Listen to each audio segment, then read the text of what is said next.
एक महिला भक्त वृंदावन से बिहारी जी लेकर अपने घर आई और तभी बाहर से गोलू घर के अंदर आया और माँ से पूछता है कि माँ, यह कौन है? तो मैया ने बोला, ये भगवान हैं और ये ही हमारे मालिक हैं। अब तो घर में जब भी कोई नई चीज बनती तो सबसे पहले बिहारी जी को भोग लगता।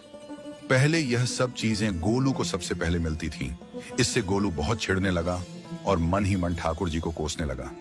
एक दिन गोलू की माँ काम पर जाते समय बोली, गोलू, यमुना जी से मटके में जल भरकर लाना। जब गोलू पानी भरने के लिए जाने लगा तो जाते जाते बिहारी जी को कहने लगा, खाने के लिए तो सबसे पहले तैयार रहते हो, लेकिन काम तो मुझे ही करना पड़ता है। अगर यहाँ रहना है तो काम करो। कहकर गोलू यमुना जी से जल भरने के लिए चल पड़ा। गोलू जब यमुना जी में जल भरने लगा तो उसने देखा कि यमुना जी के अंदर बिहारी जी विराजमान हैं और कह रहे हैं, ला गोलू, घड़ा हम भर देते हैं।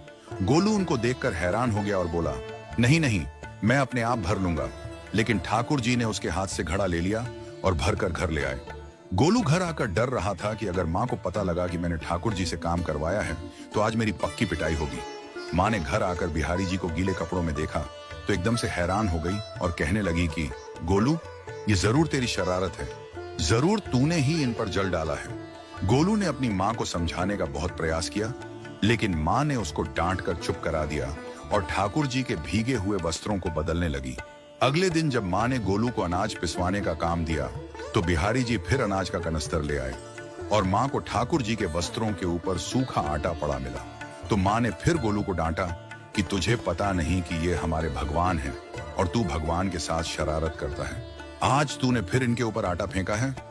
तो गोलू शपथ लेकर कहने लगा, नहीं माँ, मैंने कोई शरारत नहीं करी है। ये तो मेरे हाथ से गेहूं का कनस्तर लेकर खुद पिसवा कर आए हैं। गोलू की माँ आज बहुत गुस्सा हुई। अगले दिन फिर माँ बोली, बेटा गोलू, आज तुम्हारे बाबा बाहर गांव से वापस लौट आएंगे। बस आज का ही काम है, तुम जंगल से थोड़ी लकड़ियां ले आना। गोलू फिर डर गया, कहीं ठाकुर जी फिर मेरे पीछे ना आ जाएं। गोलू ने माँ को बोला कि मैं चला तो जाऊंगा, लेकिन बिहारी जी को समझा लो, वो मेरे पीछे ना आए। उसकी माँ हंसकर बोली, हाँ हाँ समझा दूंगी, तुम जाओ तो सही। गोलू जल्दी जल्दी लकड़ियां लेने जंगल में चला गया और माँ काम पर चली गई। लेकिन उस दिन माँ काम से जल्दी वापस आ गई और देखा बिहारी जी अपनी चौकी पर विराजमान नहीं है। वह तो एकदम से घबरा गई कि कहीं गोलू की शरारत तो नहीं। वह भागी भागी जंगल की तरफ गई। तभी उसने देखा कि गोलू के साथ एक इंसान लकड़ियों को लेकर घर आ रहा है। गोलू की माँ यह देखकर हैरान हो गई कि यह तो बिहारी जी हैं। ये क्या हमारे भगवान हमारा काम कर रहे हैं? इसका अर्थ गोलू ठीक कह रहा था। वह जल्दी जल्दी भागकर ठाकुर जी के पास गई और लकड़ियां उनके हाथ से लेते हुए उनके चरणों में गिरकर रोती हुई बोली, हे बिहारी जी, ये आप क्या कर रहे हो? मुंह गरीब का काम क्यों कर रहे हो? ठाकुर जी मुस्कुराते हुए बोले, हमें तो तेरे बेटे पर बहुत प्यार आता है। सब लोग हमें भगवान समझते हैं, लेकिन एक तेरा बेटा ही था जो हमको अपना मानता था। अपना मानकर वो हमें डांट भी देता था, हमारे साथ गुस्सा भी करता था, और जो हमें एक बार अपना मान लेता है तो हम उसके मान के लिए उसके ही हो जाते हैं।